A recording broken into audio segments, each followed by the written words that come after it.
So if anyone would like to ask any questions about this or any other aspects of Bhagavan's teachings. Yeah, so the first question is, it says that in Be As You Are, Bhagavan mentioned something along the lines, a guru that encourages activity is not a guru but a killer. I think I have heard Bhagavan say something like, the lazy state of being is the natural state of self. For instance, for the yogi, laziness is seen as a tamas, so an unfavorable attitude. Could you comment on this? And also, is it true that as one approaches deeper self-realization, they will be made to be less active by God? Could you give clarification about whether it is good to be active or inactive, and how this ties in with the realization of the self? Good question. Bhagavan says in this 13th paragraph that we should be so keenly self-attentive that we give no room to the rising of other thoughts. And if we give no room to the rising of any other thoughts, we will subside back into our source. Then whatever mind, speech, and body are meant to do in accordance with prarabdha, they will be made to do. So our aim isn't merely to give up activity. Our aim is to give up our attachment to this, to these five sheaves, in which these three instruments of action are mind, speech, and body. So long as we rise as ego, this mind and body are ourself. So whatever actions are done by mind, whatever actions are done by speech, whatever actions are done by body, we experience as, I am doing this, I am thinking, I am speaking, I am sitting here, I'm doing this or that, I'm being lazy or I'm working hard. All this. Supposing we sit doing nothing, there's no use doing nothing if you think I am doing nothing, because there's still the doership there. Because what is doing nothing? It's the body, speech, and mind that is doing nothing. We are still identifying ourselves with, truly speaking, our natural state is a state beyond all dyads, all pairs of opposites. So it's beyond the pair of opposites of activity or inactivity. So, Bhagavan does say in that verse 9 of Aruṇācala Padigam that I referred to, that I spoke about earlier, Bhagavan does say the ordain or order that make all my activity cease. But we are active only so long as we identify ourselves with the mind, speech, and body. Mind, speech, and body are inevitably active. It's their very nature to be active. And so long as we rise as ego and take this bundle of five sheaves to be ourselves, we have the sense of doership. So Bhagavan, what Bhagavan says in verse 38 of Uḷḷadu Nāṛpadu is very important in this context. What he says in verse 38 is, Vinay mudal nam ayin, vile payan tuipom. If we are a doer of actions, we will experience the resulting fruit. This is a law of karma. If you do actions, then you have to experience the fruit. But are we the doer? That's a question. So in the next sentence, he says, when one knows oneself by investigating who is the doer of action, doership will depart and all the three actions will slip off. That is, we are the doer only so long as we rise as ego. That is, when we rise as ego, we take mind, speech, and body to be ourself. And therefore, whatever actions are done by mind, speech, and body, we experience as I am doing these actions. But if we investigate, if we know ourselves by investigating who am I who seem to be doing all these actions, this ego that had risen will thereby subside. When ego subsides, doership and experience, that is, who is the doer of action? Who is the experiencer of the fruit? It is only ego. That is, we as ego do action, or we seem to be doing action, because we take the instrument of action to be ourselves, and we consequently seem to be experiencing the resulting fruit. So doership and experiencership are the very nature of ego. But if we investigate this ego as Bhagavan revealed in so many verses of Uḷḷadu Nāṛpadu, if we investigate ego, its nature is, as he says in verse 25, Tēdinal otam pidikam. If sought, it takes flight. So the very nature of ego is that it rises, stands, and flourishes by attending to things other than itself. But if it attends to itself, it subsides and dissolves back into its source. So if we, by investigating ourselves, by investigating who am I, who seem to be the doer of action, and if we thereby know ourselves, we will thereby cease to be ego, so doership will depart. And along with doership, of course, doership and experiencership, they go hand in hand. If we have a doer of action, we'll experience their fruit. So in the very first sentence, Bhagavan makes it clear, doership and experiencership are inseparable. And both are only the nature of ego. So if we investigate ego and it subsides, doership and experiencership will depart. And all the three karmas will slip off. What are the three karmas? Agamya, Sanchita, and Prarabdha. Who is the doer of Agamya? It is ego. And what are Sanchita and Prarabdha? They're the fruit of the Agamya that we've done in previous lives. And Sanchita is just a store. We don't experience the Sanchita until it is allotted as Prarabdha. Then who is it who experiences the Prarabdha? I do. Because that same I that did the action also experiences the fruit.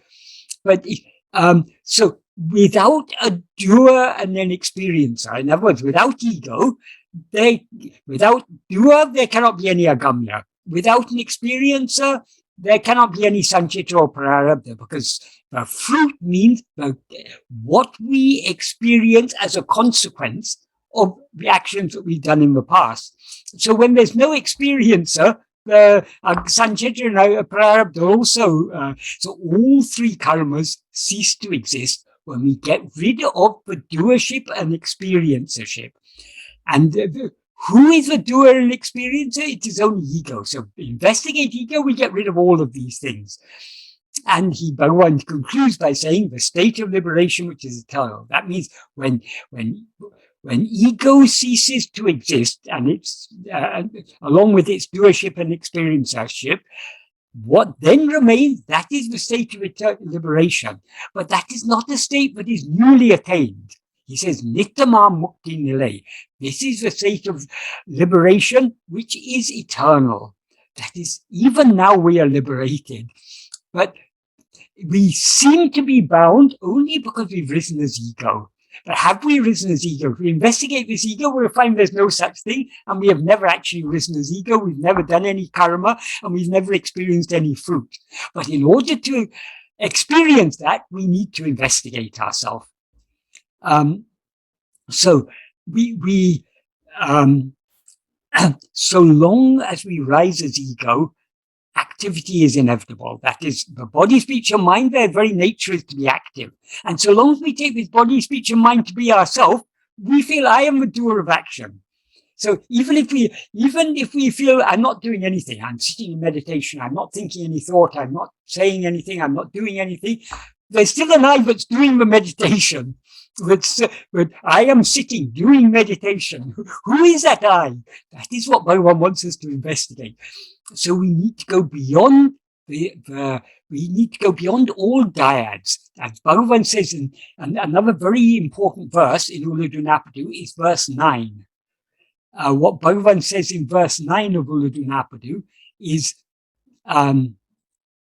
he talks about dyads and triads. In this context, well, dyads and triads is how we translate it in English. The words he uses in Tamil are irritigal, mupadigal. Irritigal means a pair. A pair of what? Pairs of opposites. So things like activity, inactivity, they are a dyad. Happiness, unhappiness, existence, non-existence, awareness, non-awareness, knowledge, ignorance, bondage, liberation. All of these are dyads. And triads has a very deep meaning. Triad, in this context, the word Bhagavan used in Tamil is mupadigal. That's a plural of mupadi.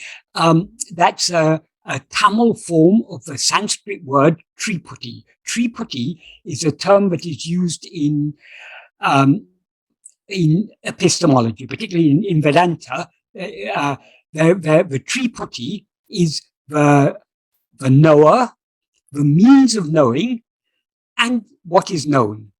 That is, nothing can be known without a means of knowing it. That is, if you cannot see, nothing will be seen. It's only because so what is, there are when we see something, right? For example, we see a computer in front of us.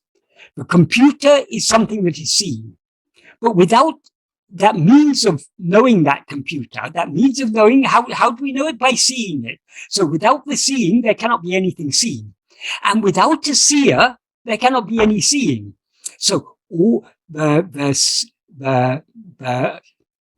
triad, the seer, the seen, and the seen, depends upon the seer. And what a dyad, pairs of opposites, they're all things that are experienced. Bondage, liberation, action, inaction, all these are knowledge, ignorance, all these things are things that are experienced by us. So who is the experiencer? So what Bhagavan says in this verse is, dyads and triads exist always holding one thing. He doesn't specify what that one thing is here, but in the context of Uḷḷadu Nāṛpadu, we have to understand that one thing is ego. And in fact, Bhagavan explained that. He explained it. One thing referred to here is ego. Ego is the seer, the knower. So without the knower, there cannot be any knowing. And without knowing, there cannot be anything known. So all the triad depends upon ego, and dyads likewise. Dyads are things that are known. So they also depend upon ego. So what Bhagavan implies here in this first sentence, Iratega Mupadigal, Endrum, Ondru, Patri Ullapavan, they exist always holding one thing. It's dyads and triads depend upon ego, which is one of the triad. It's a key element of the triad. The fundamental element of the triad is the knower, because without the knower there cannot be any knowing, and without knowing there cannot be anything known. So these all depend upon ego. He says just one thing, but that one thing means ego. And then he says in the next sentence, if one sees within the mind what that one thing is, they will slip off. Why is that? Because that one thing is ego. If we look within, if we see within the mind, in other words, if we turn our attention within to see who is this I who is knowing all these things? So who am I, the knower? That ego which knows all these things will subside. And when ego subsides, everything else will also slip off, because they all, dyads and triads, both depend upon ego, because its ego is the knower. So without the knower, there cannot be anything known, and therefore there cannot be any dyads or triads. So when we investigate ego, in other words, when we investigate ourselves, the knower, everything known by us and all knowing will come to an end. And then he says, Avondru Edu Endru Karitinol Kandal Ave Karalam. If one sees within the mind what that one thing is, they will slip off. Then in the next sentence he says, Kandavrave Unme Kanda. That literally means only those who have seen the reality. What that means is, what that implies is that only those who have seen the non-existence of ego are those who have seen the reality. That is, when we know ourselves as we actually are, we will know there's no such thing as ego, and therefore there are no dyads and no triads. See, they will not be confused, is how he concludes it. So from verses like this, we need to understand, we need to go beyond all these dyads, like activity and inactivity. Who is the one who is active? Who is the one who is inactive? I am. Find out what that I is. If we investigate that I will subside, and all dyads will subside along with it. So both activity and inactivity will cease. And then what will remain is is the state of just being, which is never active, which is beyond the duality of activity and inactivity. When we are active, we cannot be active without existing, without being. We cannot be inactive without existing. So being is the basis of both activity and inactivity. What are we? We are only being. We are not doing. Doing is not our real nature. Doing is the nature of ego. Our nature is being.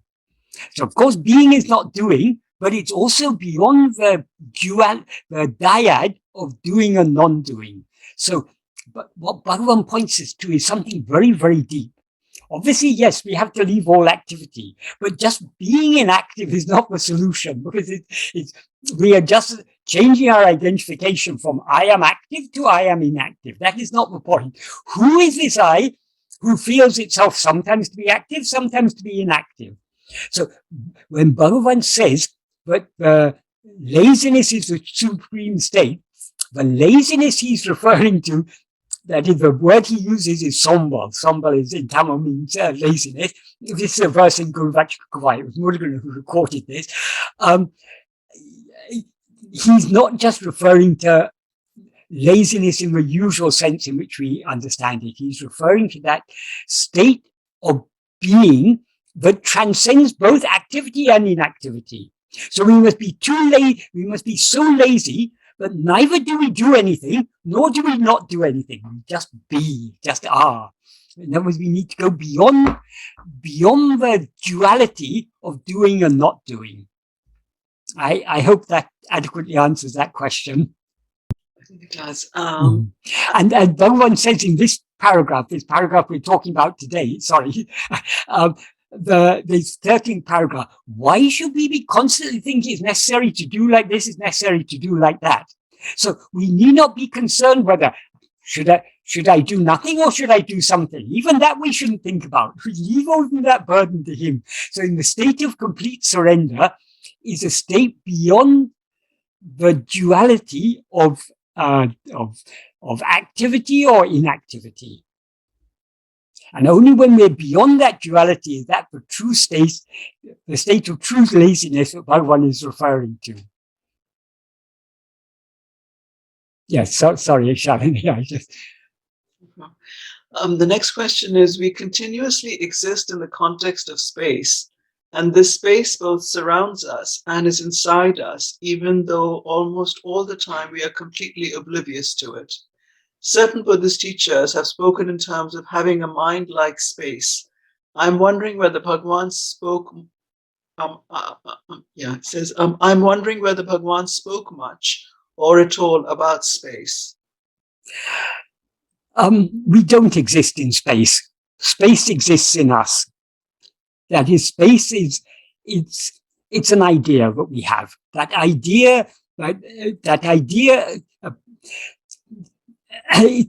appears in the mind. So all of physical space, that is one of the things Bhagavan indirectly referred to in the 5th verse of Āṉma-Viddai. He says, Mana Vinnakum Vinnai, being the space to the mind space. And he refers to mind. So that is, Bhagavan sometimes used to say, and this is also there. I mean, it's often an explanation is often given in Vedanta, in Advaita philosophy. Buddhakasa, the physical space, exists where? It exists only in manakasa, or the mental space, the chittakasa, it's sometimes called, or manakasa, the mind space. The physical space exists in the mind space, and the mind space exists in chittakasa. Chittakasa is a space of awareness. So without awareness, without that pure awareness, there couldn't be any mind. So the mind, it appears only in the infinite space of pure awareness. And only within the mind does this physical space appear. So the space we need to seek is not the external space, not the physical space, not even the mental space. What is that source from which this mind arises? That is the true space. So we are the infinite space in which everything is contained. We can understand this, for example, from a dream. When we dream, there seems to be an external world. But when we wake up, we realize that entire world that we saw in a dream all existed where? Only in our own mind. So the mind is the space in which the physical space appears. And in which space did this mind appear? Because the mind is not real, because mind appears and disappears. Mind appears in waking and dream, it disappears in sleep. So from where does it appear and to what does it disappear? That is the true space. That is the infinite space, the space of pure awareness. So how to be that space of pure awareness? So long as we rise as ego, we seem to be the mind space. But that is not what we actually are. If we investigate ourselves, ego will subside, and then we will realize that infinite space of pure awareness, that is what we actually are. We call it space, but these are all, because when we try to understand these things from the perspective of the mind, we have to use words like space and so on. But actually, that real space is words like space are just used here as pointers, because obviously it is beyond. There are no space has dimensions, height and length and so on. Even the mind space has dimensions, but the space of pure awareness has no dimensions, because it just is. It cannot be. There's no directions, there are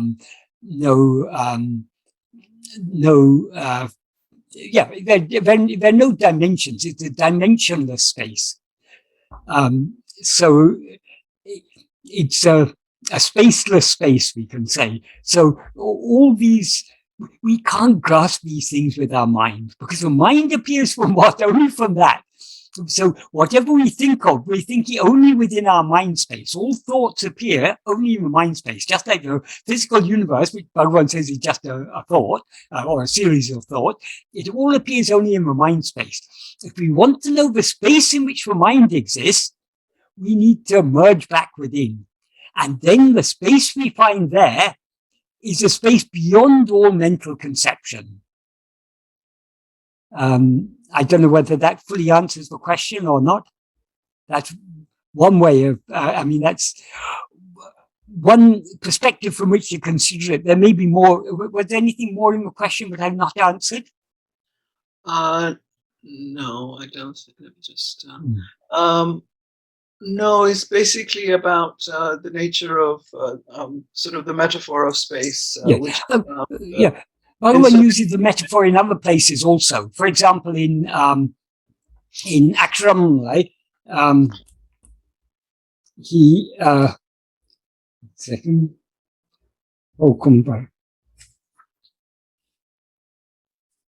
in verse 74 of Akṣaramaṇamālai, Pokum Varavum il Poduveli, Poduveli inil. In the space, in the podu means common or open. In the common space, or the open space, which is devoid of pokum varavum il, means without coming and going. So pokum varavum il poduveli inilaro pora tankātaranačala. Show me the warfare of grace in the space, in the open space of that is devoid of coming and going. The warfare of grace is the warfare between our vasanas, the warfare between our liking to turn within, the sat vasana, and our liking to turn outwards, the vishaya vasanas. So that is the battle that is going on in our own heart between these two contrary vasanas. This is the warfare of grace that Bhagavan is referring to. When he has to be shown that warfare of grace, what is the ultimate outcome of that war? However long the war drags on for, the ultimate outcome is Satyameva Jayate. Truth alone will prevail. So only Satvasana has to win in the end. So when Bhagavan asked to be shown that warfare, the implication is, show me the conclusion of that warfare. That warfare is going on in my heart between my liking to go inwards and my liking to go outwards. Show me the conclusion of that warfare. It's the implication. And where does that warfare occur? It occurs only in that open space, that common space, which is devoid of coming and going. That is the space of pure awareness. So Bhagavan often used this metaphor of space in different contexts. But this is another context. I mean, I could point out other things, but he did often use that metaphor, yes. But as I say, the real space, according to Bhagavan, is only the space of pure awareness, which is a spaceless space. The next question is, it's sort of 5 questions together. I think I may as well read them out together because they're not unconnected. So the question is, the questions are, how do I know that I'm holding on to I am? Next one. How do I overcome the belief that I'm located inside the head? I think these might be connected. Yes. The third one is, if the two things, that is holding on to I am and the belief that I am in the head, coexist in my experience, am I practicing self-attentiveness at least to a certain extent? And it goes on to say, it seems that I cannot be aware of I am alone. In other words, while I'm being attentively aware I am, all sorts of phenomena continue to be mixed and conflated with I am. How do I disentangle I am from phenomena? Shall I continue with the practice of self-attentiveness, holding on to I am, no matter what else I'm aware of while holding on to I am? If we cling to awareness of existence, but simultaneously we are also aware of other things, are we surrendering to God? Yes, is the simple answer to most of those questions. That is, self-investigation is a process. Our aim is, we want to turn 180 degrees. Now we're facing outwards towards phenomena. We want to turn away from phenomena back towards ourselves, the one who is aware of phenomena.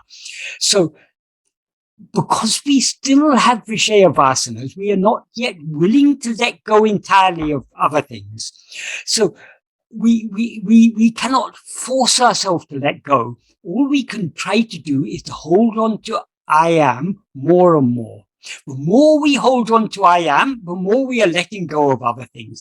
Inevitably, they will exist side by side, because until we turn the full 180 degrees, there will be, at least to some extent, a lingering awareness of things other than of phenomena.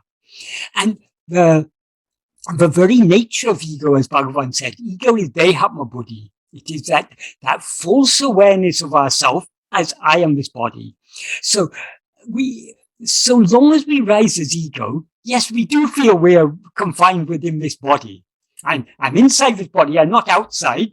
That is the very nature of ego, to feel like that. So let us not worry about the feeling that we are confined within the body. That's what we're trying to get rid of, but we can't get rid of it by being concerned about it. Who is it who feels I am limited within this body? So we need to, as far as possible, we need to turn our attention away from all the, yes, the perception of adjuncts, in other words, this body consisting of 5 sheaths, and of other phenomena will continue. But so long as we are concerned about its continued existence, we are attending to something other than ourselves.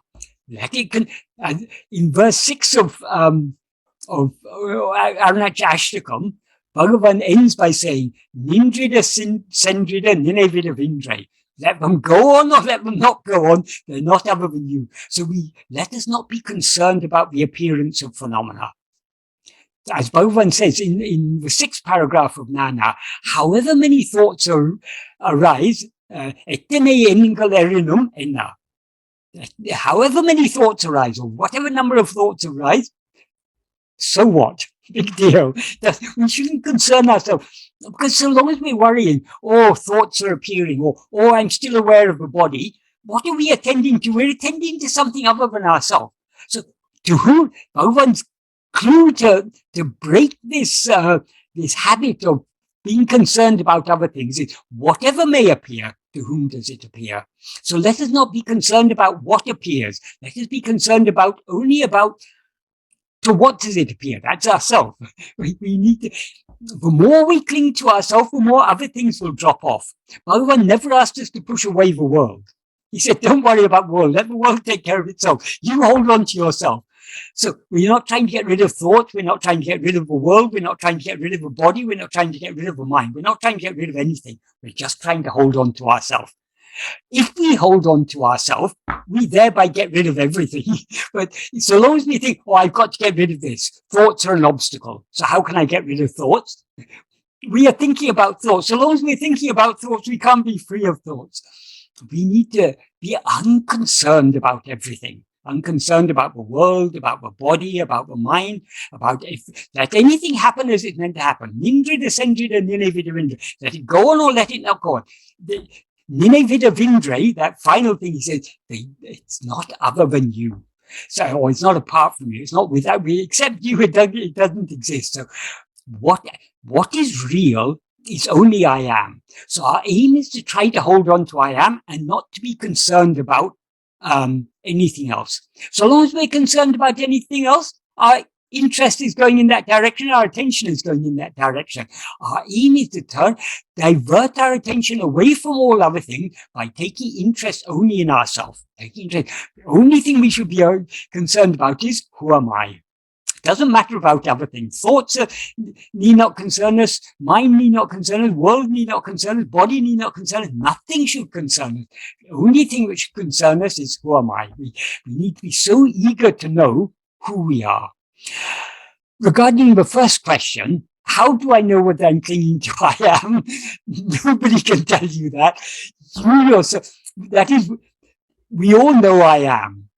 But though we know I am, we are constantly aware of our own existence. Because of our interest in other things, though the awareness of our existence is always there in the background, we are neglecting our awareness of our existence and taking interest only in our awareness of other things. Now our aim is to divert our interest away from all other things back to our own existence. So we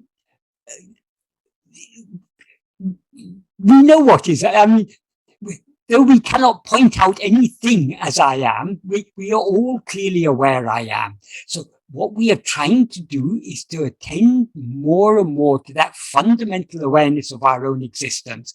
It's not an object. So it's, the words we use are inadequate, because when we talk about attention, we usually think about attending to some object. But in this case, so it's not even, we are not paying attention. When we attend to something other than ourselves, we're paying attention. But in the case of self-attentiveness, it's not, we're not paying attention, we are being attention. We are just being as we are. So being that fundamental awareness of our own existence is attending to it. So the words are totally inadequate to describe these things. And this is a part of investigation. Why Bhagavan called it vichara, or in Tamil Natam.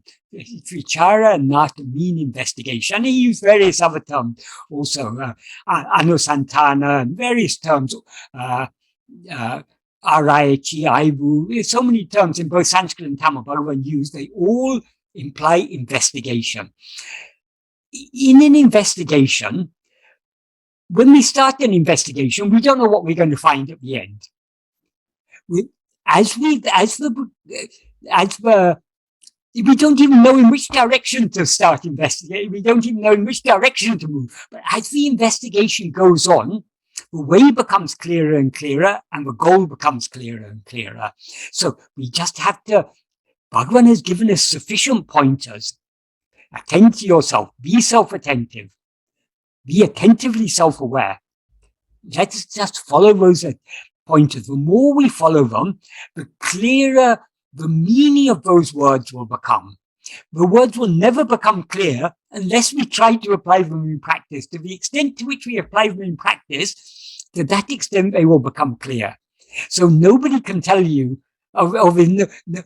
supposing you point out, supposing I were to say, or if such and such a sign is there, then you know you're attending to yourself. That sign is something other than yourself, so you're not attending to yourself. So what is the sign that you're attending to yourself? You yourself are the sign that you're attending to yourself. So there cannot be any, we cannot use any yardstick to measure either where we are on the path or how much we're progressing or anything. All we need not be concerned about any of these things. We know, we're aware I am. Let us try to attend to that I am to the best of our ability. Let us try to attend to our fundamental awareness of our own existence. As I say, these words are all inadequate, but the words Bhagavan has used are Bhagavan has given us so many pointers. So we just have to think deeply about his words, try to understand what he is pointing at, and try to look in that direction. The more we do so, the clearer it will become. I hope that adequately answers that question. So the next question is the phrase, instead of we also yielding to it, I took to mean yielding our burdens and responsibilities to Bhagavan. So this refers to the verses. Yeah. But Michael said that yielding ourselves to Bhagavan, not just our burdens and responsibilities, this means it is an even greater assurance from Bhagavan.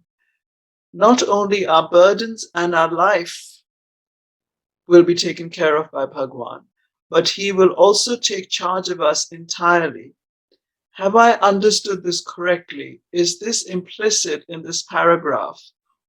Or does Bhagavan explicitly say that we can yield ourselves to him? It's implicit there. It's implicit there. In Aruṇācala Navamaṇimālai, in the 7th verse of Aruṇācala Navamaṇimālai, in the first sentence, Bhagavan says, Āṇamalai adiyeni andavandre aviyudo kondai. That means, Āṇamalai, the very day you took charge of me, the slave, you took possession of body and soul. So when we are surrendering to him, we are not only surrendering other burdens, we're surrendering the very burden of everything we take ourselves to be. So our very soul we are surrendering to him. We are giving everything to him. Mind, speech, body, everything we are giving to him. Because all this is a burden. So long as I am this body, what a burden it is. Every morning we have to get up and we have to feed it, and we have to have bath, and we have to go to work and money and all this. Just what a great, is any burden greater than this foolish burden of taking this body to be I? So when he says, instead of we also yielding to it, when he says yielding to it, he means giving ourselves entirely to it. It there means that Parameshwara Shakti, and yielding ourselves implies, he doesn't say ourselves, instead of we also yielding to it. That means implies yielding ourselves to it. So we have to give ourselves entirely to that. We have to surrender everything. That is, when we surrender ourselves, we are surrendering everything along with ourselves. As Bhagavan says in the final sentence of verse 26 of Uḷḷadu that I referred to earlier. Therefore, investigating what it is, that means investigating what ego is giving up everything. So when Bhagavan talks about surrender, he's talking about the term in Sanskrit he used is Atma-samarpanam.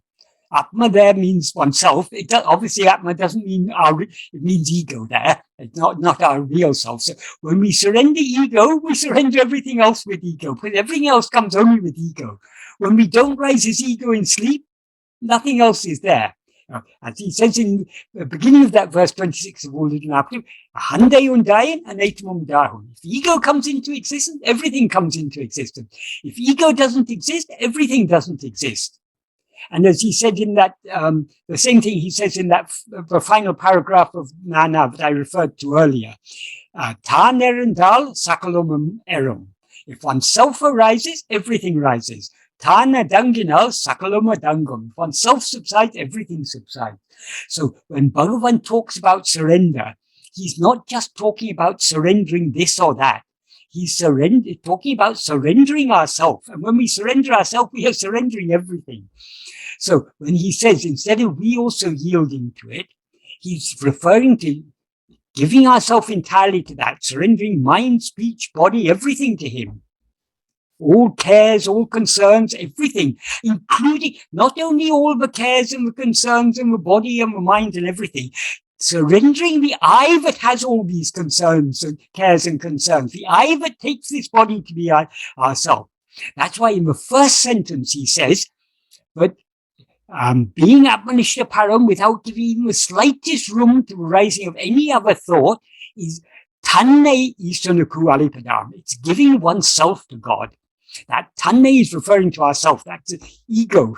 Obviously, we can't give what we actually are. We can't give. We can only give this ego that we've now risen as. We give. That is what needs to be surrendered. So many. That is, if we talk about surrender, most religious people will agree, yes, we need to surrender to God. But they think in terms of surrendering likes and dislikes and surrendering, my will is your will. So we try to surrender our will to God. But how can we surrender our will to God so long as we remain separate? In order to surrender our will to God, we need to surrender ourselves to God. That is the real meaning of surrender. That's why Bhagavan talked about Atma-samarpanam, self-surrender. Why he talked here about Tanne Ār, giving oneself to God. He's not even talking about giving our burden to God. Who is carrying this burden? We are. So give ourselves to God and we give the burden along with it.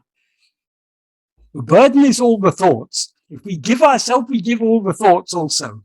That's why he says, however much burden we place on him, he will bear all of it. So you'll bear the burden of all our thinking. He will bear even the burden of this petty ego. So let's give this ego to him and thereby give everything to him.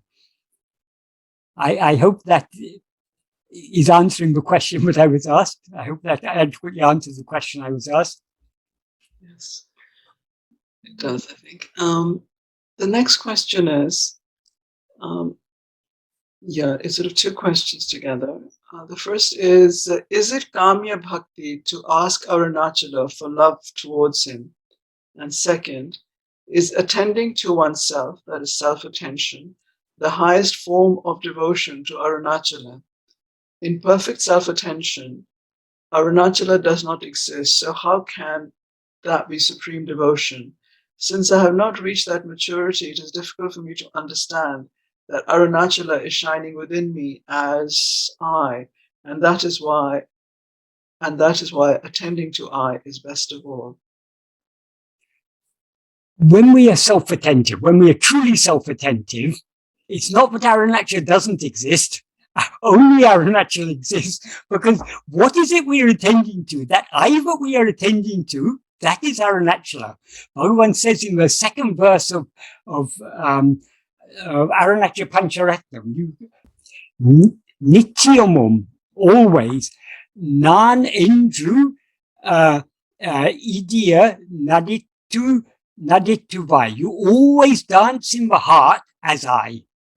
So the true Swarupa of Aruṇācala is only I.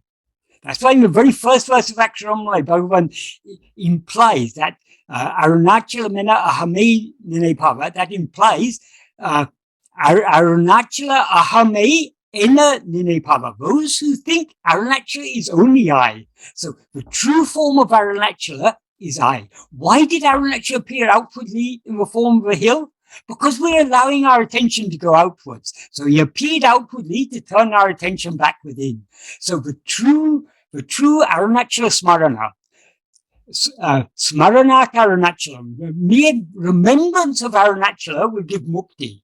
Well, what is the true remembrance of Aruṇācala? Is only self-attentiveness. So attending to ourselves, that is the true self-attentiveness. I mean, that is the true true remembrance of Aruṇācala. Regarding bhakti, there's one of the Bhagavan's stray verses. He says, Āṇma-vichara Āṇma-vichara aktu paramisa bhakti. Isan tanai irpama, or something. That is the meaning of that verse is Atma-vichara. That means Atma-vichara, self-attentiveness. That alone is the supreme devotion to God, because God exists as oneself. And he says the same in Upadēśa Undiyār. In verse 8 of Upadēśa Undiyār, he says, Anya bhavatin avanaham ahum ananya bhavame undipara anatinam uttamam undipara. That means rather than anya bhava, anya means what is other. So anya bhava means rather than meditating upon God or considering God to be something other than oneself, avanaham ahum ananya bhava. Ananya bhava means not other.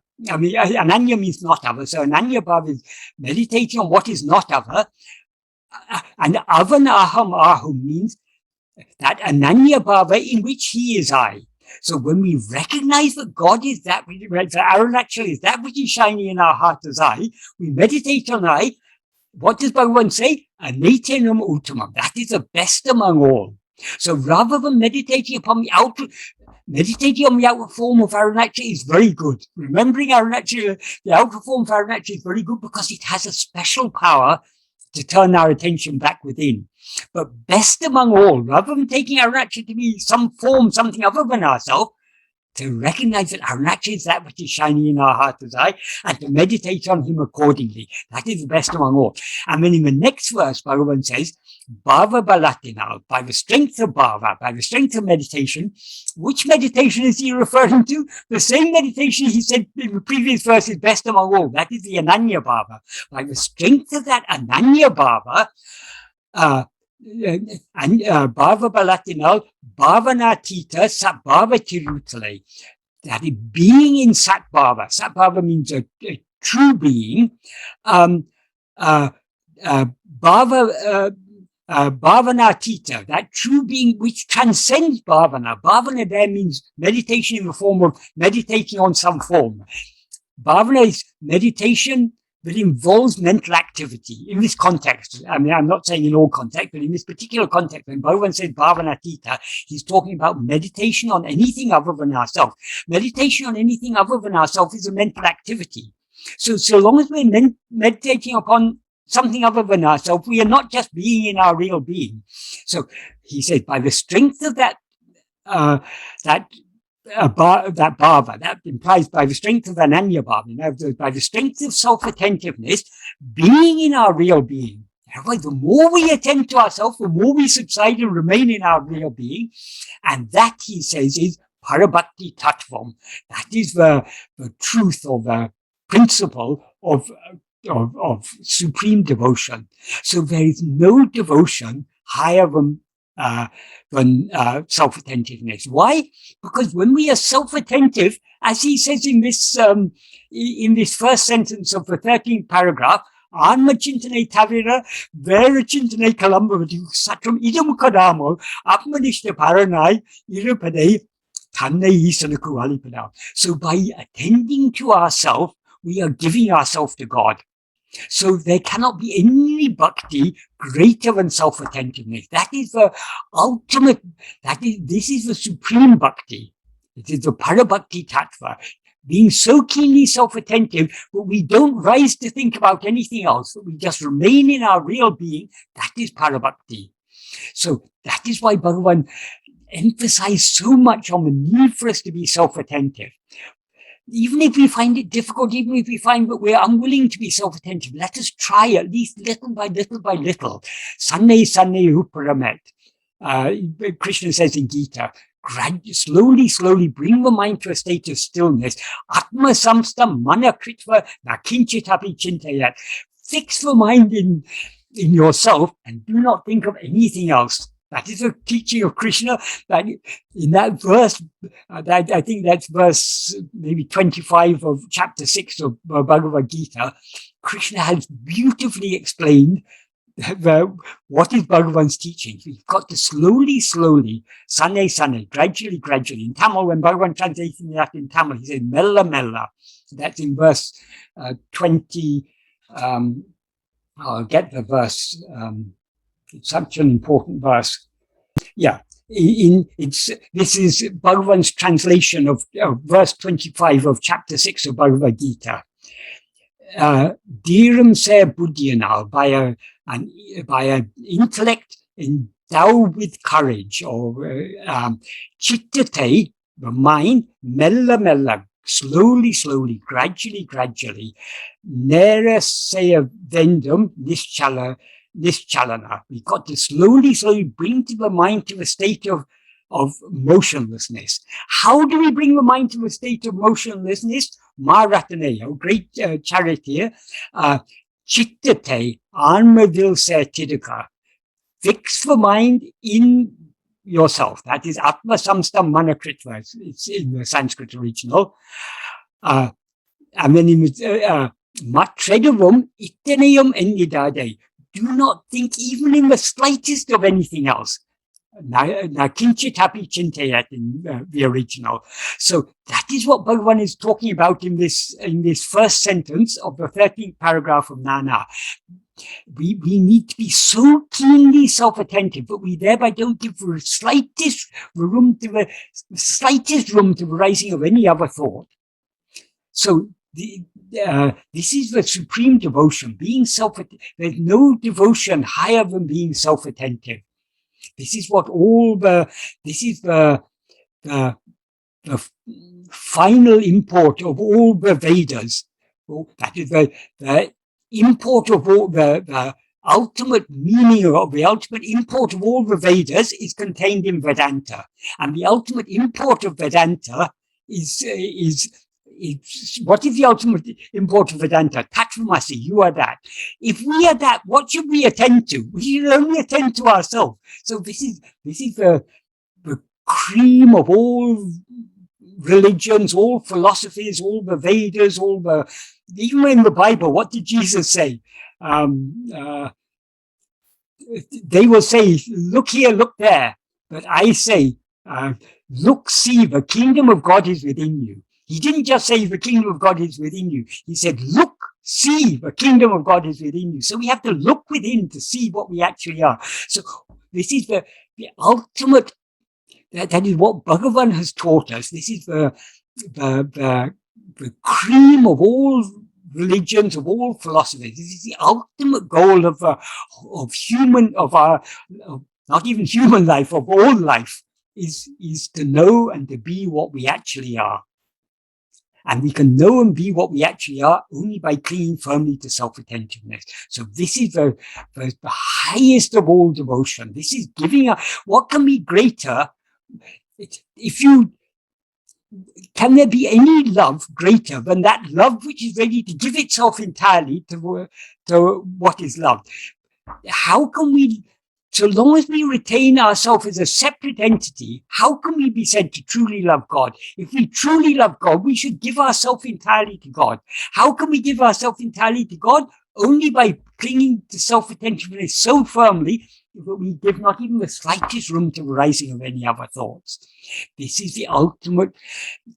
This is what, if there's any truth in any religion or any philosophy, it is pointing ultimately at this. This is the one goal and purpose of all of all religion, of all philosophy, of our very existence as a jiva.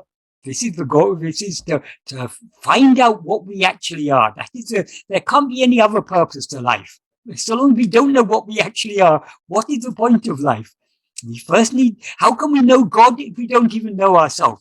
When we know ourselves, we'll know there's no God other than ourselves. God is that which is always shining as in our heart as I, because he is the one infinite whole, so how can we be anything other than him? I hope that adequately answers that question. The next question is, how do I teach young children when I don't really believe in education because it's all about developing the ego, but it's part of my job to teach them things and stress education? What to do, how to reconcile this? If it is your destiny to teach children, you'll teach children. You can't. Do not worry either about doing or not doing. Leave all that to Bhagavan. He says that all the answers to all these questions, all are given in this 13th paragraph.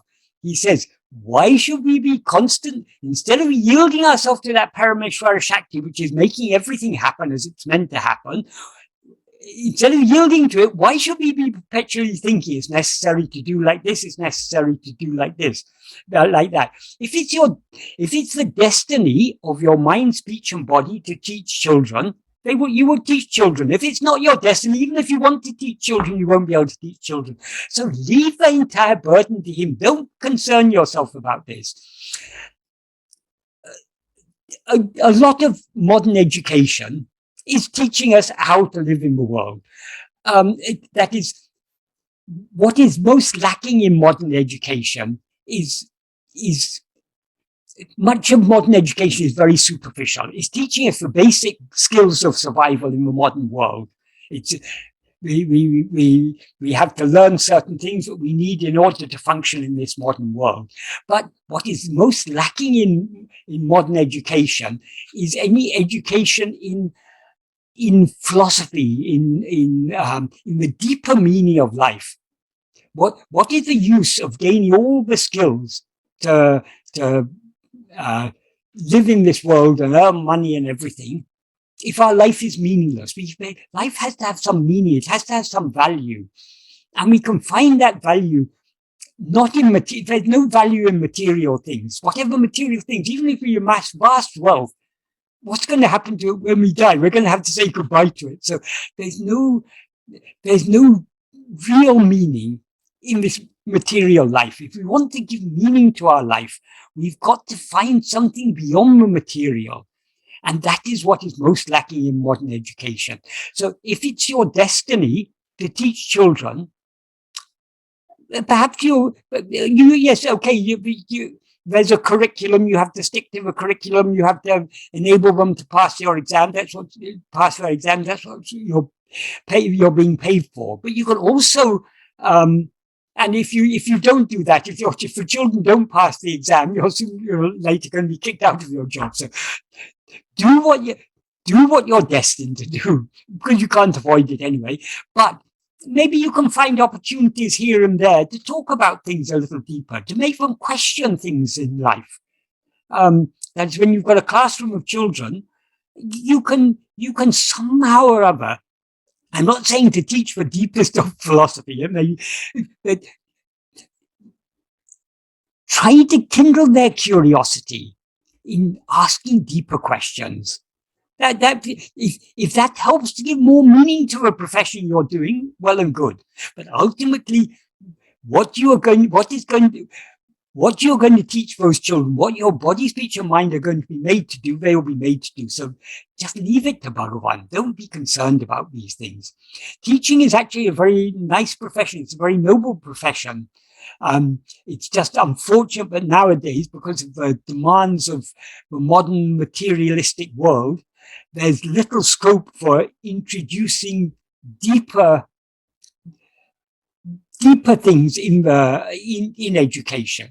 Okay, nowadays, I think in schools they tend to teach religious studies, but it's often at a very superficial level. So, but there may be so many opportunities when you're interacting with children to ask some questions, to make them think a little bit more about what the purpose of life is. What meaning does all this have? What is the purpose of all this education? Are we in this world just to earn money and to have a career and to get married and have children and one day die. There has to be more meaning to life than all these things. Yes, okay, these are all part of life, but what is the deeper meaning of life? So that's just a few thoughts, but it's ultimately, if it's your destiny to teach children, you'll teach children. If it's not your destiny, you won't teach children. So leave even that burden to him, yield to him. But because of your interest in Bhagavan's teachings, when you're teaching, you can slowly, not necessarily the deepest things, but you can introduce things, you can introduce ideas. So not all the children will be attractive when they're told deeper things, when they're asked deeper questions. Many of them, it may just go over their head. But there may be one or two children in the class who think, yes, we have to think about the deeper things of life. There must be more to life than just passing my exams and having friends and going to university and having a good time and then getting a job and all these, whatever young people are interested in. There's more to life than all these things. So you can maybe have opportunity to spark some interest in their hearts. Whether or not you're successful, that's in Bhagavan's hands. It's all in, we don't worry about these things. That is, those who are meant to come to some sort of a deeper way of thinking about life, whether from a religious perspective or a philosophical perspective or whatever, will do so. So ultimately, who is educating us? It's only Bhagavan is educating us. That is, whatever experiences we undergo in life is according to the destiny that he has ordained for us. So whatever education we get is according to our destiny. So ultimately, he is the doer. Leave it to him. Leave the entire burden to him. I hope that helps. Thank you, Michael. There's a question from Stefan. Would you like to ask the question, Stefan? Yeah, thank you, Michael. Yes, I'm moving. For years, I've practiced mantra meditation. Yes, but I'm increasingly, over years, I've been resisting trying to do the self-inquiry. But now with your talks, I'm kind of moving. But it seems difficult because mantra meditation, there's an object, even though the mantra becomes very quiet. I do it interiorly, silently, but there's still an object on which to focus. Now, when I'm doing the self-inquiry, I'm not too bothered about thoughts and feelings. The mantra's told me not to be too bothered by them, so I've learned all that. But there's no object, and so I'm looking at. So I then say, well, just be aware and be aware of the awareness. There's no object of focus, just aware of the awareness. But it seems like an emptiness. And it seems like, compared to the mantra, which is a sort of, gives you something to do. This is something very subtle, because we're not meditating on an object like a mantra. We're meditating on the subject. For one to whom all objects appear. So that is something very, very much more subtle.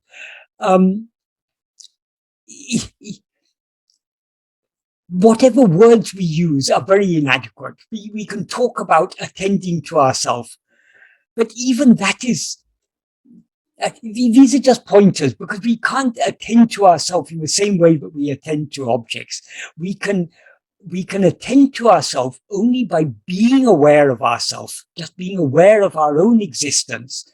So it's not an object we're holding on to. It is the ground upon which we're not even holding on to a subject. We're holding on to a ground from which the subject arises, the ground which supports the subject, which in turn supports all the objects. So the very ground of our being, it's being centered in the very center of everything. That we're trying to center ourselves in the center that contains everything. If that makes any sense. Of course, the words themselves are contradictory, because it's the center, it can't be containing everything. But this is the center that contains everything. So anyway, I just keep going as you encourage me that it's an investigation. It's slowly. You apply it. It's actually very exciting. That is, so long as we're meditating on anything, on any object, we are still on very familiar territory. Yes, that's it. And it's still within the mind. Yes. Even the mantra, which is the most beautiful thing, it's still within the mind. Yes. Yeah. Whereas when we are attending to ourselves, we are entering what is actually extremely familiar territory, but seems to be unfamiliar because we got so used to being in this alien territory of phenomena. When we return, when we go back home, our own home seems very unfamiliar to us. Seems empty, yes. It's not empty. It's actually fullness. It's empty of phenomena. It's void of phenomena, but it's full of phenomena. Appear in what? They appear only in awareness. Phenomena have a seeming existence, a seeming reality, only because they appear in awareness. When we return back to that awareness that gives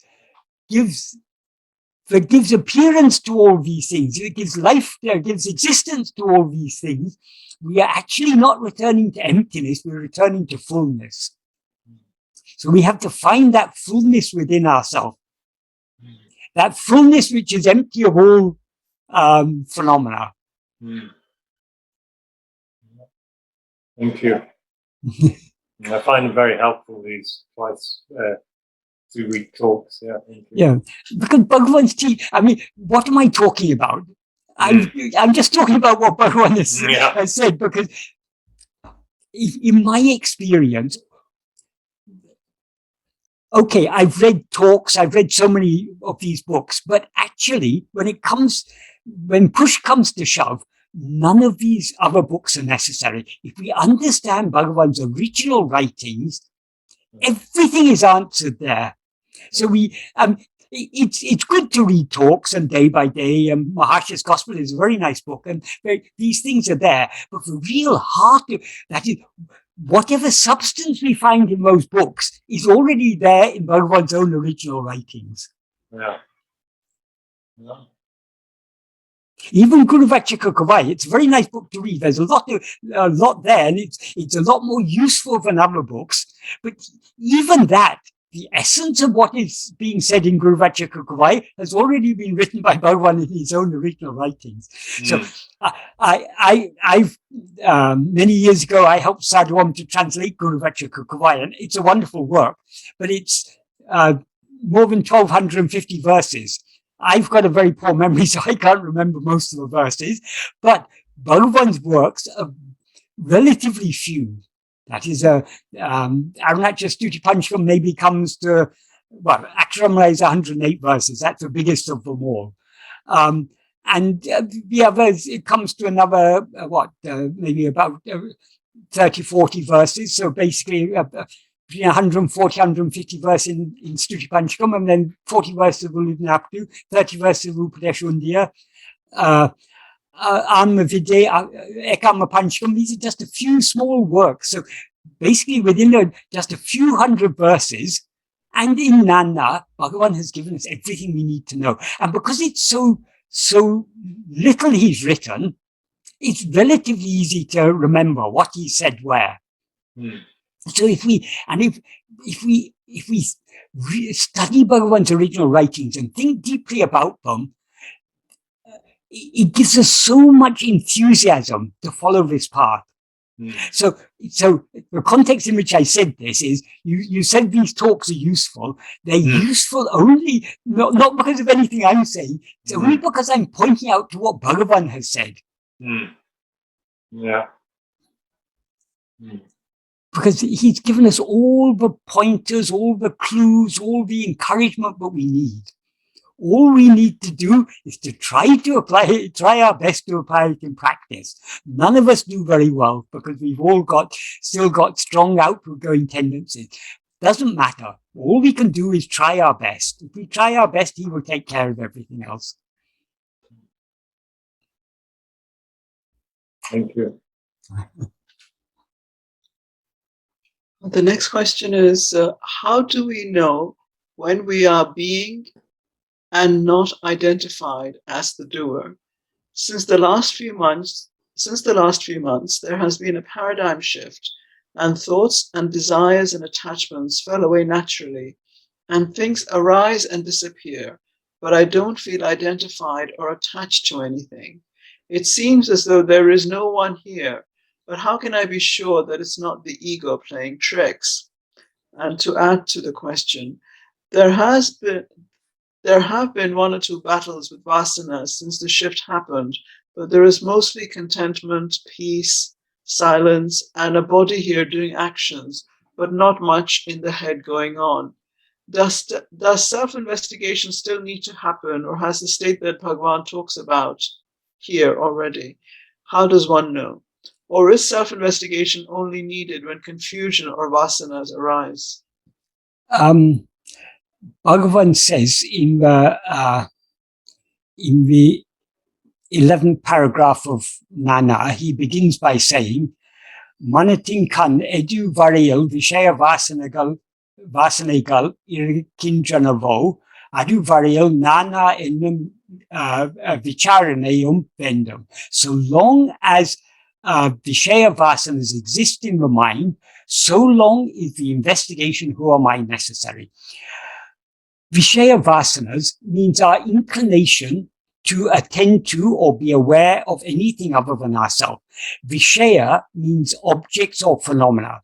So everything other than ourselves, the body, the mind, the thoughts, the feelings, the world, all these are Vishayas. These Vishayas appear only because we've got an inclination to be aware of them. If we had so much love to attend to ourselves, but we didn't allow ourselves to be swayed by our Vishaya vasanas, we would not be aware of anything else. When we are aware of anything other than ourselves, that shows that we've been swayed by our Vishaya vasana, some Vishaya vasana or other.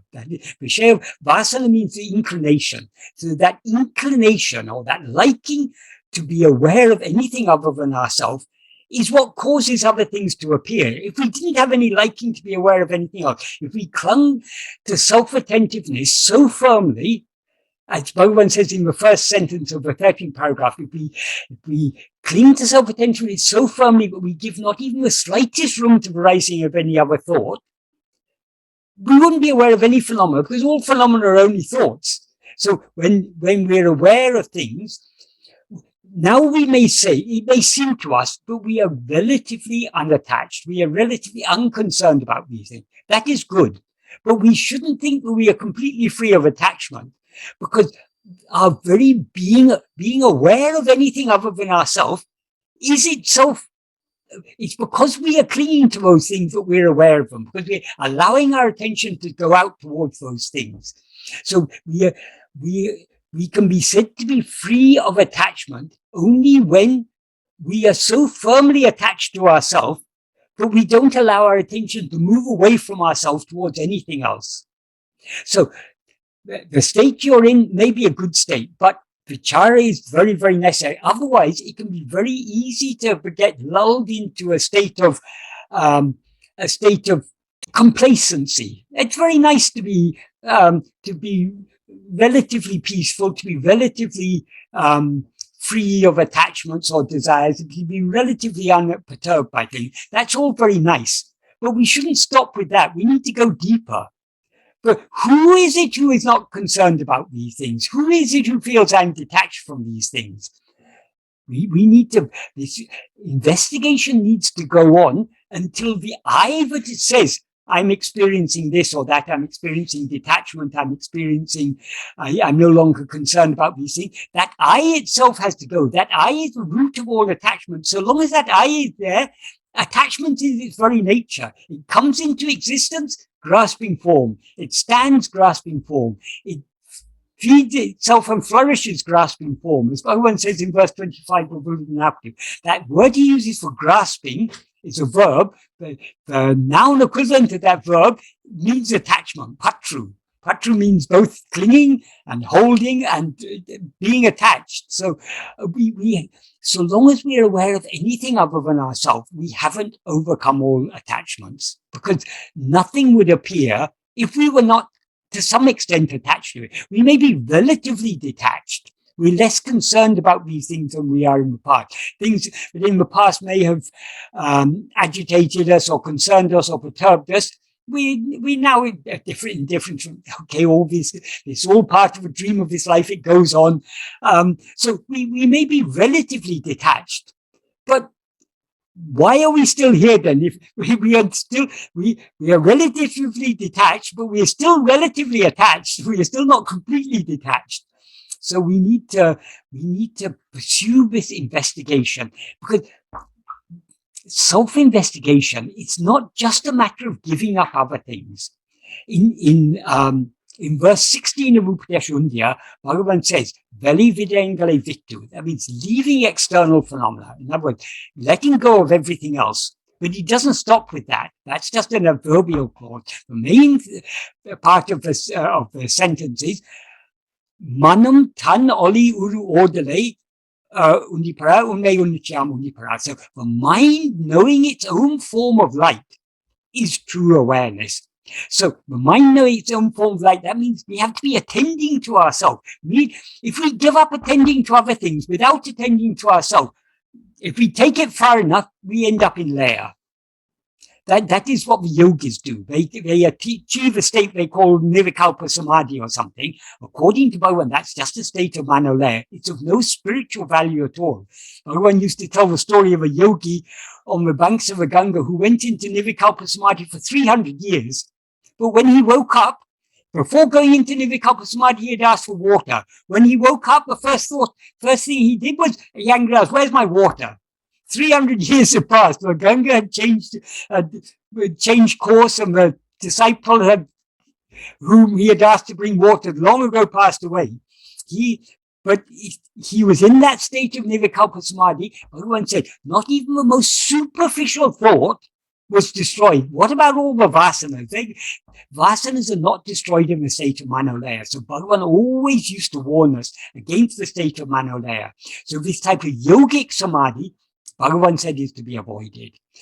What we are not looking for a temporary dissolution of mind. We are looking for permanent dissolution of mind.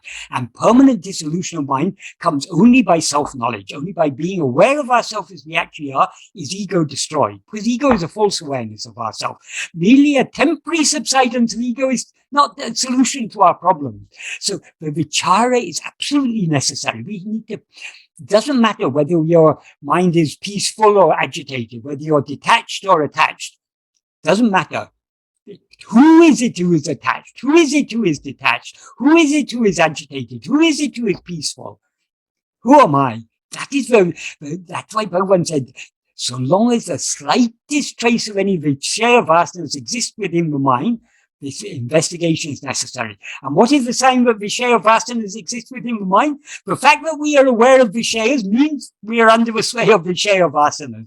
So to whom do all these visharas appear? To me. Who am I? We turn our attention back to ourselves and hold firmly on to ourselves. I hope that adequately answers that question. There's a quick question, and this is from Rati, and she's simply asking that, could you please give us the title of the book you're reading from, Michael? This book, this is Ramana Maharshi. It is Bhagavan's collected works in Tamil. And she goes on to say that your explanation suffices beautifully, so there is no need to read any text. Okay. Well, no, it is good to read Bhagavan's text, because it's nice to listen to nice talks like this, but we need to not only, that is, listening to a chatterbox like me talking away about these things, that is best, that is Shravana. We are listening to Bhagavan's teachings, but merely listening, we need to assimilate them. So we need to not only listen or read them, we need to think deeply about them. And most reading or hearing them is what is called Shravana. That is just the beginning. that we in order to understand them deeply, we need to think about them deeply. That is called manana. But most important of all, we need to apply them in practice. That applying them in practice is what is called nididhyasana. That means being self-attentive. That is nididhyasana. The real clarity comes to the extent to which we put Bhagavan's teachings into practice. To that extent, they will be clear to us. If we merely read them or think about them, our understanding will be still relatively superficial. If we want to have a deep understanding of Bhagavan's teaching, the practice is absolutely important, absolutely essential, because what are we seeking when we're reading Bhagavan's works? We're trying to get some clarity of understanding. But what is the source of all clarity? Bhagavan says the source of all clarity is in our heart. That is the light of awareness that is always shining in our heart as I am, our own fundamental awareness of our own existence. That is clarity. That is the source of all clarity. So to the extent to which we are turning our attention within, we get clarity. And then when we read Bhagavan's teachings again, the depth of meaning becomes more and more clear to us. We see more and more in them. And that is what we read 10 years ago and understood to some extent. Now, when we read again, we see it through fresh eyes, because the more we turn within, the more the mind is thereby purified. And the more the mind is purified, the more clearly we can see what Bhagavan is talking about. So, Sravana, Manana, Nididhyasana, these three must go on hand in hand. So don't be satisfied just listening to this chatterbox Michael talking away. It may be very nice to hear what Michael says, because why is it nice? Not because of Michael, but because Michael is talking about Bhagavan. But that is just the beginning. We need to, each one of us needs to go deeper into this subject. So it's nice to maybe to listen to these talks and to ask some questions and everything. It's good also to read Bhagavan's own works and to think deeply about them and try to understand what Bhagavan is pointing at. The more we think deeply about it, the clearer will be the way that we cannot understand how to practice without having at least some basic understanding. The more we understand Bhagavan's teachings, the deeper we'll be able to go into practice. And the deeper we go into practice, the more we'll be able to understand his teaching. So Sravana, Manana, Nididhyasana is an iterative process. It's not just that we do Sravana and then put aside the books, think about it, and then put it into practice. It's a process we're going through. This whole spiritual part is a process. And Sravana, Manana, Nididhyasana need to go on hand in hand throughout the process. Thank you, Michael. That's very comprehensive answer to the question. Really love the explanation. But I think what you communicate through the teachings is your face of Bhagavan, and you're another face of Bhagavan, as we all are.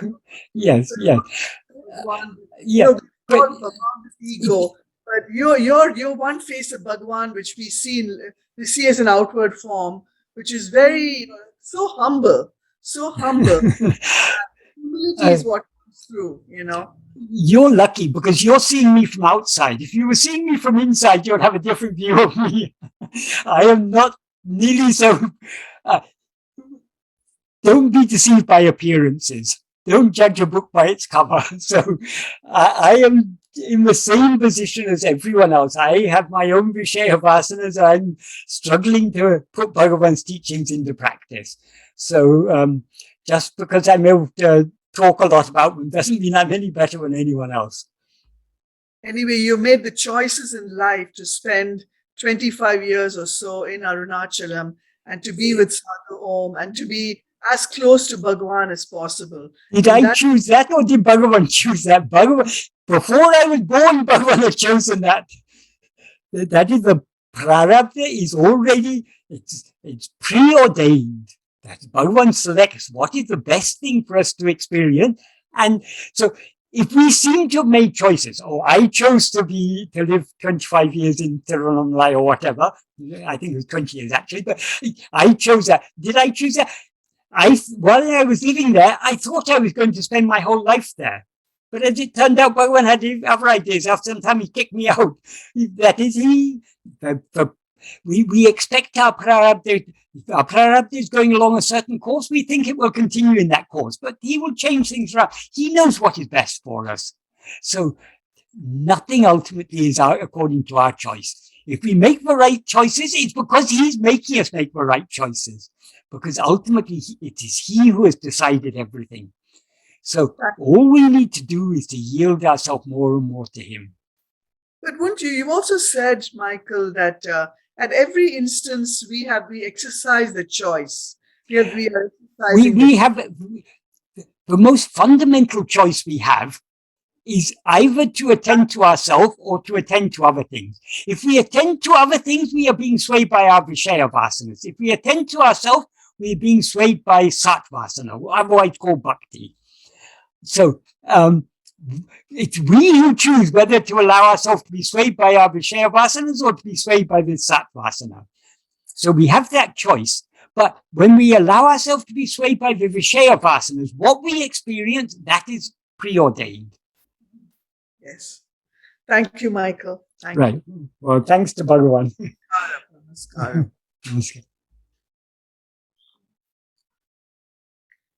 The next question, Michael, is what was Bhagavan's view of teachers who are charging for satsang? Ask Bhagavan. But Bhagavan never charged for satsang. I think we can infer what Bhagavan's view of them may be. This is all, a truly spiritual person would not charge for all these things. People who try to make a business of these things, well, you get what you pay for. So if you pay $1,000 or $10,000 or something for a self-realization intensive or a satsang or a retreat or something, you may get $1,000 or $10,000 worth of spirituality. Spirituality can't be measured in monetary value, so it's of no value really. But these people, that is, we're all at different levels, and that is, the spiritual path is a path of, we can say, of evolution, the mind is evolving from the cruder state to a more refined, a more purified state. So there are many. Why are there so many religions and so many philosophies in the world? They are to suit people of different levels of spiritual development. We may now see through all these things, these gurus who are charging money and everything. For us, these may all seem to be laughable. But at one time, we would also have been doing that in some previous lives. We would also be thinking that we can find spirituality by paying it, and those who charge for highest, they must have the greatest value things. So we pay more money and we'll get more. But it's not that. Now we see all these things are laughable. But these gurus, that is, gurus are in particular, each so-called guru, that would be guru, is at a certain stage of their own spiritual development. So they can help people at that level. So people who go to these sort of, we can say false gurus, or even if we want to be kind, those are these lower kinds of gurus, these lesser gurus, they will get some benefit in some way at their own level. But when sooner or later, we will be dissatisfied and we'll go deeper. That's one thing. Another thing is, if we have great faith in our guru, even if a guru is not such a great guru, that is, the quality of a disciple is more important than the quality of a guru. There's a story to illustrate this. Kabir Das was a poor Muslim weaver. And as a weaver, and as a Muslim, I mean, firstly, his profession, and secondly, his religion makes him totally unqualified for his guru, who was Ramananda. Ramananda was a Brahmin sannyasi, which is a contradiction in term, because if you're a sannyasi, you should no longer consider yourself a Brahmin. But anyway, there are sannyasis who feel, I am a Brahmin sannyasi. So he was such a sannyasi. He was attached to his status as belonging to the highest caste and belonging to the highest ashrama.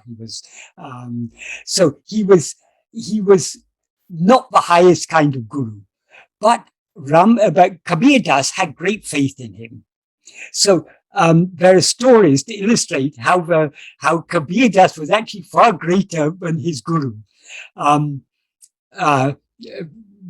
There's one story, but once great Siddha came from the Himalayas, that he was a yogi who had been doing so much yogic practice, and he had acquired siddhis. So he came to Varanasi, to Benares, and he challenged. He came there and he asked, who are the great spiritual people here? And so everyone said, oh, there's one great person, Ramananda. He's a he's a great learned person. He preaches Vedanta, and he's very great spiritual person. So this yogi at once issued a challenge to Ramananda to display his powers. Ramananda he's simply a learned person, so he's got no powers. So Ramananda and his disciples, they were worried, what are we going to do about this? How are we going to, this person is going to put us to shame because we don't have any powers like him. And quickly the word spread around Varanasi, but this yogi, this siddha had come and was challenging Ramananda. When Kabir Das heard this, he was working in his shop weaving, and he became furious. Who is this fellow to challenge my guru? So he was weaving. He had a ball of silk thread in his hand, which he was, as the loom goes up, he throws it this way, and then the loom goes that way, and he throws it back in. That's how he weaves. So he broke the thread of that ball of silk thread, and he went running out. And where's this fellow who's challenged my guru? And eventually he found him, and he said, who are you to challenge my guru? And that fellow said, who are you? You're some poor weaver. And that yogi, to display his powers, Kabir Das, I think, said something like, my guru is far greater than you. So to display his powers, that guru put his stick, and he stood on top of the stick. That is, he levitated up, and he was standing on top of the stick. Kabir Das threw the ball of silk thread that he had in his hand up in the air, and it stood straight. And he got up on top of that silk thread. And this is simply by the power of his devotion, his guru bhakti. He's not a siddha or anything, but because of his sincere faith and love for his guru, he was able to make that silk thread stand in a straight line. And he came up and rose up and stood on top of it and said, come up here and challenge me. And that yogi, he couldn't match that, so he ran away. And that was a great relief for Ramananda and his disciples. So what that story illustrates is, by guru bhakti, if you have real faith in your guru, even if a guru is not such a worthy guru, your guru, the bhakti you have for your guru is what is important. So there are so many gurus of different types at different levels. They may be helping people at some of their disciples may be people like Kabir Das, who, though the guru is not such a genuine person, Kabir Das's bhakti was unparalleled. So because of his great bhakti, he was actually greater than his guru.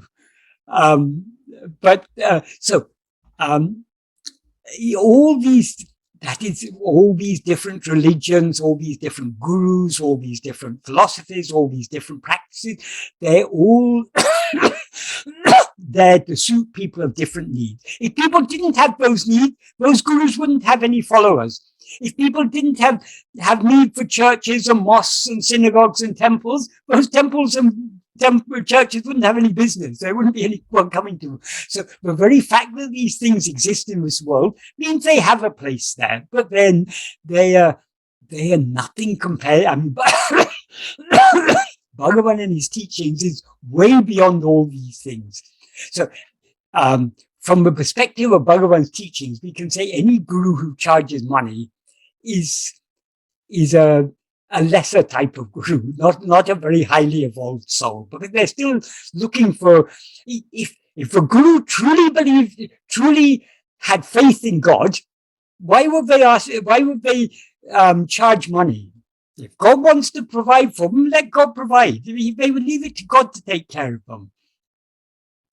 So anyone who charges money, they cannot be very evolved spiritual people. They may justify, oh no, I'm doing good work in the world, so to carry on my mission, I need money and I need this. They will justify it. Okay, in the eyes of the world, it may be justified, but it's not the deepest type of spirituality. It's the last two questions now, Michael. Yes. Yeah. It says, so the question is, in self-attention, there is no object to focus on. But how do we understand Bhagavan's words that we should see where the I thought is coming from, and that I is the best of all mantras? When Bhagavan says I is the best of all mantras, he's referring to the word I. The word I is not what we should. I mean, when he says that we can repeat the word I, the reason is when we repeat a word, or when we say a word, for instance, if I say a word like mango, as soon as you hear the word mango, it brings a certain object to your mind. If I say tree, it brings another object to your mind. If I say aeroplane, it brings another object to your mind. If I say mountain, it brings another object to your mind. So all words refer to something, or even those are nouns. The verbs also refer to something. If I say running, you know what it meant by running. It refers to something. We picture maybe Olympic runners running or something, or children running in the playground or something. So all words refer to something. What does the word I refer to? It refers to ourselves.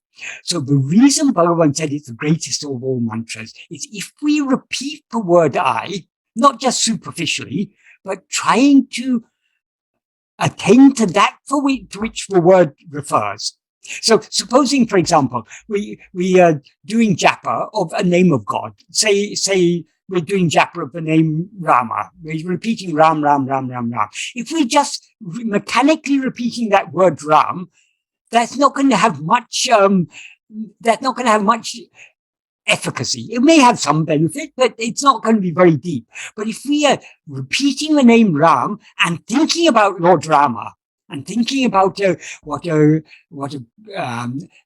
thinking about his grace and his blessings and everything, we are thinking with love about Rama, then that repetition of that is, if the name Rama is bringing Rama to our mind, that is the purpose why we repeat the name of a God, to bring God to our mind. So when we repeat I, we are trying to attend to that to which the word I refers. So it can be a very good aid, particularly in the early stages of practice. It can be an aid to self-attentiveness. That is why Bhagavan said it is the greatest of all mantras.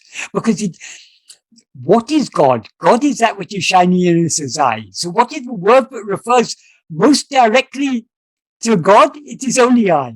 That is why Bhagavan often pointed out in the Bible, when Moses asked the burning bush, God in the form of a burning bush, who shall I say has sent me?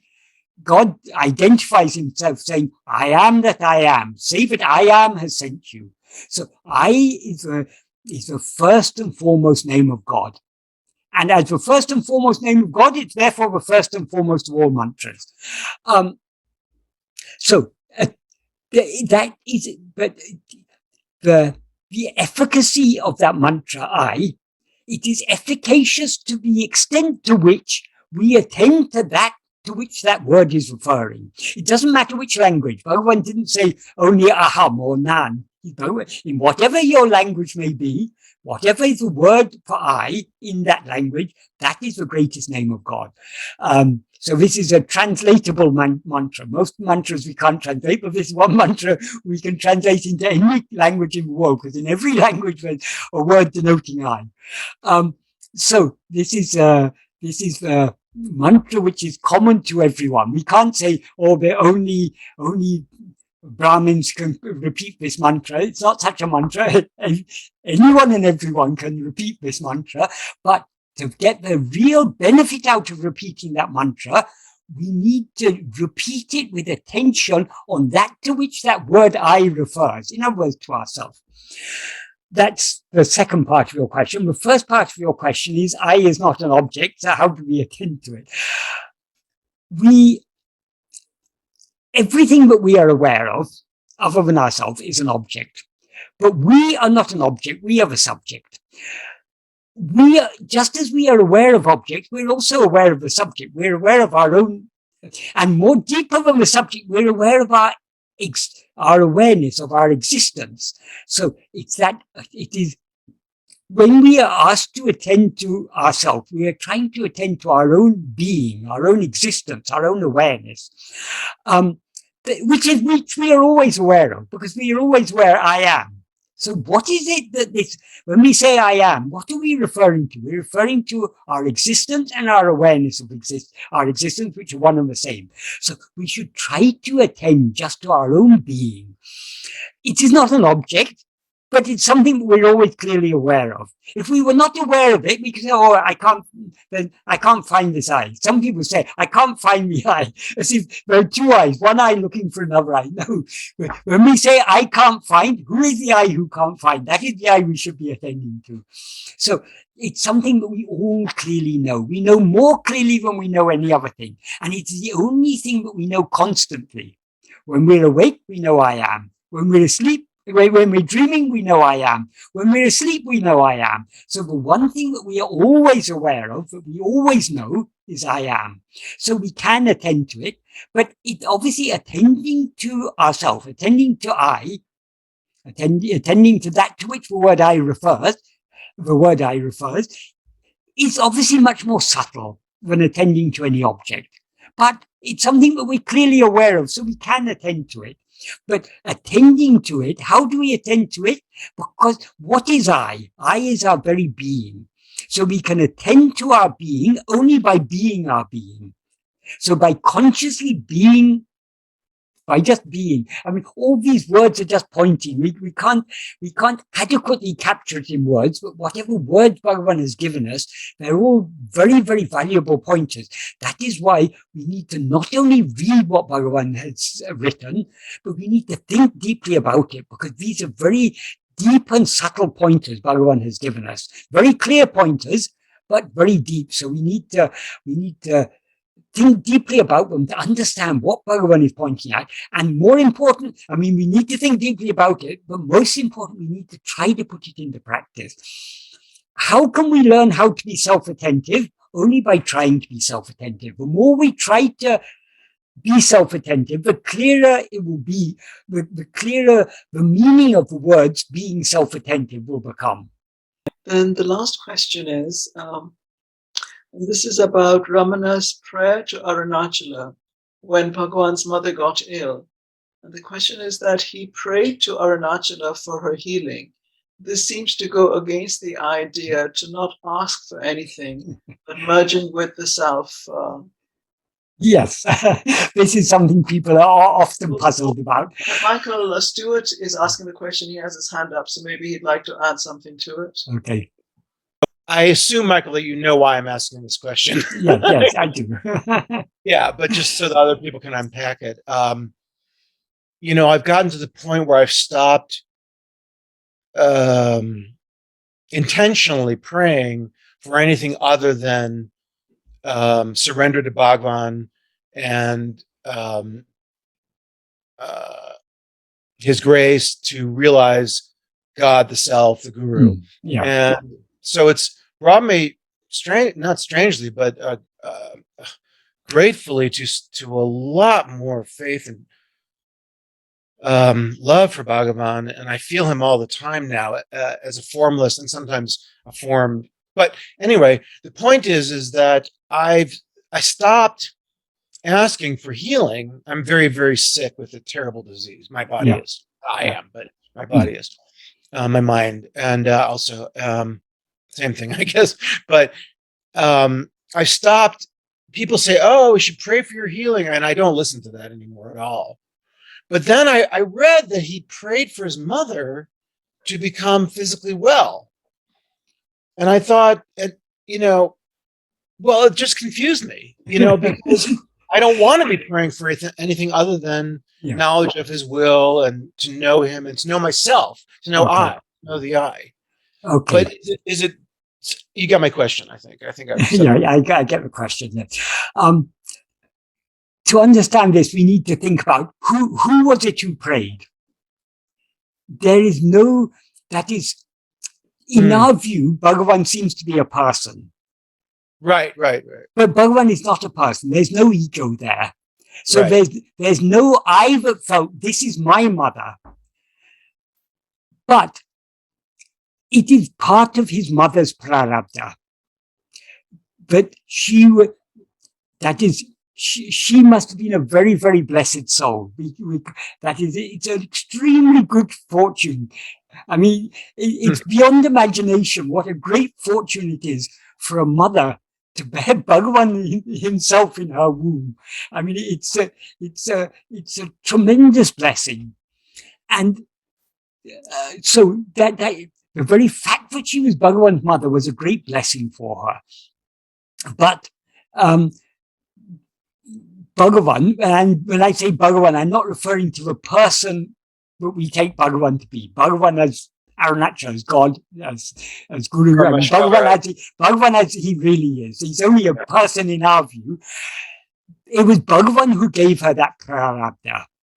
And Bhagavan who seemingly was born as her son. And he did that with an intention to save her. Obviously, that is his intention is to save all of us. But in that particular case, we can't talk about these things without talking from our ignorant point of view. So we have to say, God, let's say, wanted to save her. She was chosen to be saved. We're all chosen to be saved, so it makes no sense to say. Well, chosen to be saved of the illness. Yes, but two different kinds of salvation. But the ultimate aim of God was to bring about the annihilation of her ego. Absolutely. In order to bring about the annihilation of her ego, she needed to be there in Bhagavan's company for some time. And Bhagavan was Bhagavan used to tease her a lot because she had a lot of attachment. She was very attached she was an Orthodox Brahmin, so she had many Orthodox Brahmin ways, and she believed in things like you shouldn't eat onions and garlic. So because in Virupaksha cave, whatever people went begging, whatever was given was brought and cut up and cooked. So Bhagavan often used to tease her, oh no, you can't eat that. It's got onion in it.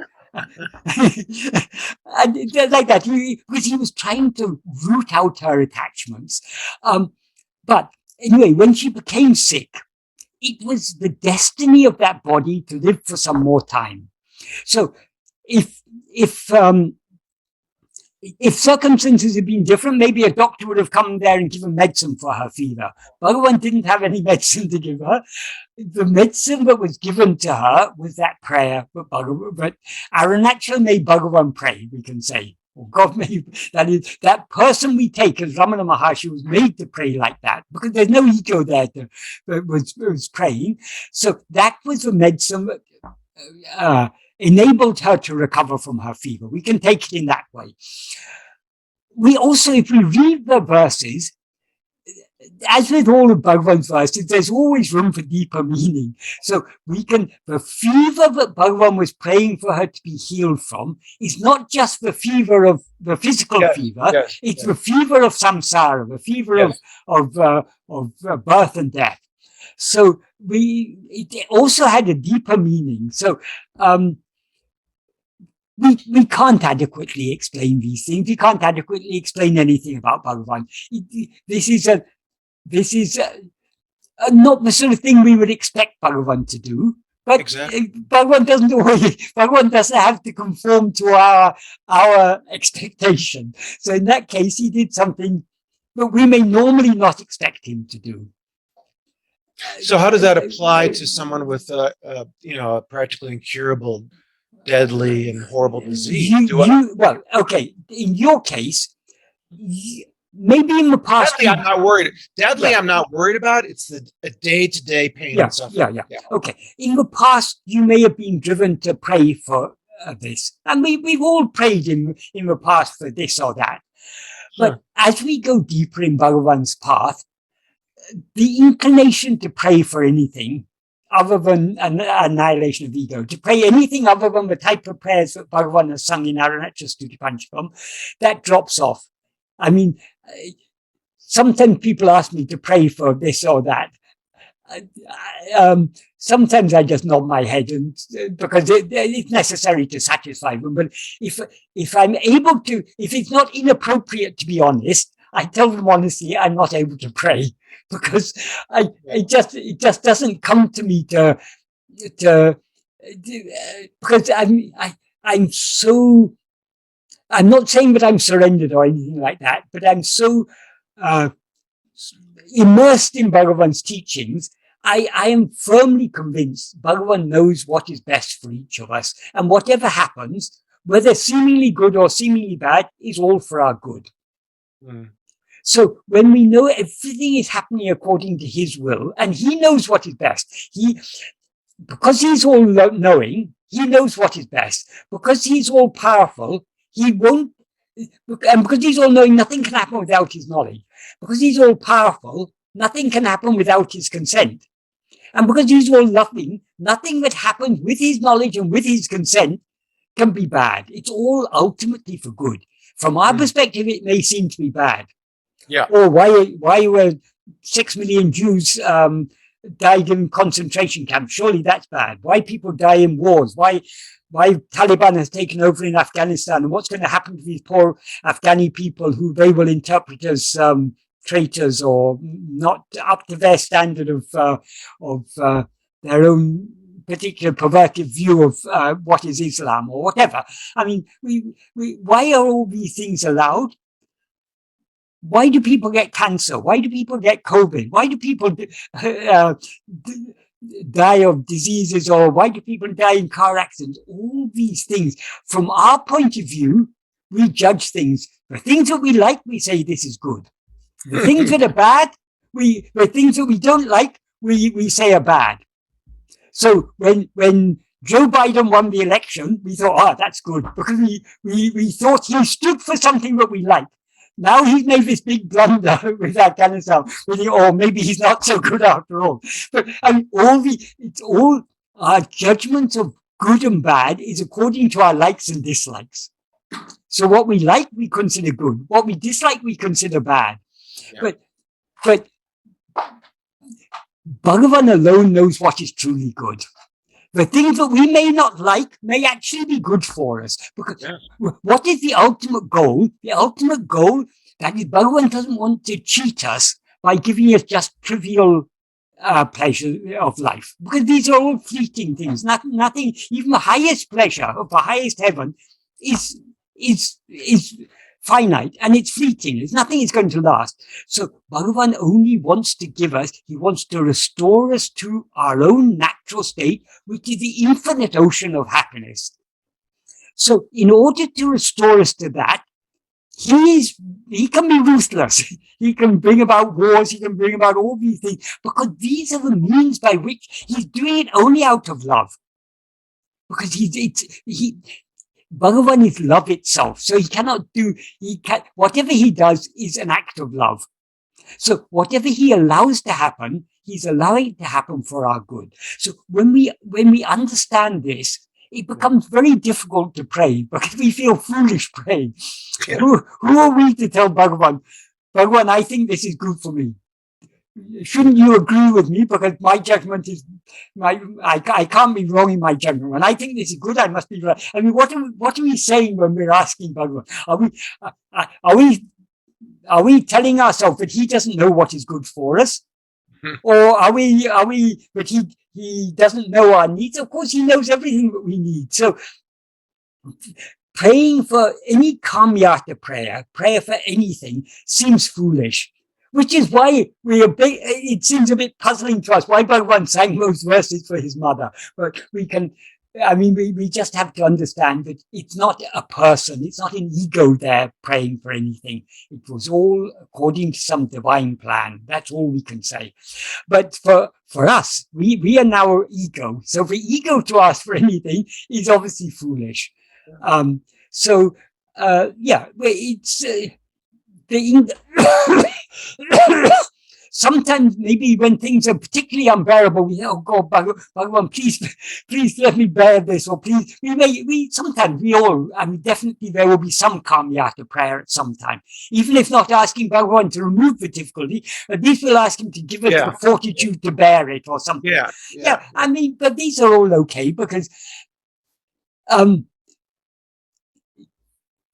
if we're to ask anyone, who else can we ask but Bhagavan? I mean, if we feel the need to ask for anything, better we ask Bhagavan than ask anyone else, because he is our father, our mother, our good God, our guru, our everything. So to whom else are we to turn in our times of trouble? But we can turn to him for the strength, for the willingness to surrender ourselves to him. That is the only meaningful thing to pray for.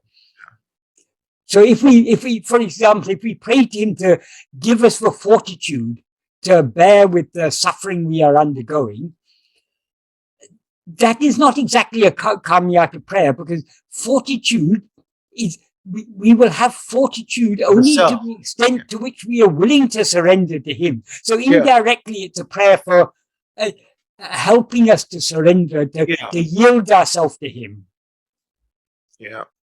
Yeah, and that's where I tend to go. I go to that, just help me endure it, just help me endure it. And some pain came up. There's so much pain. And some pain came up, and I was like, you know what, I can handle this. I don't know. It was like my ability to bear it and endure it has, as I surrender more and more and trust Bhagavan more and more, the situation becomes more and more and more bearable, like you said. Yeah. Right. But I guess it's just, well, I think you've answered my question. I don't really have a need for it to go away. I just need to have the strength to endure it. If your question has been answered, it's Bhagavan who's answered it. Albeit through my bumbling words, it is Bhagavan who has answered it, not me. Oh, for sure. Absolutely. I understand that. I totally get that, Michael. We've gotten clear on that. All right. Well, thank you for bumbling. That's all I can do. Your bumble and your babble somehow becomes helpful. Well, even that is Bhagavan's doing. All right. Love you, Michael. Thank you. Okay. Love you too.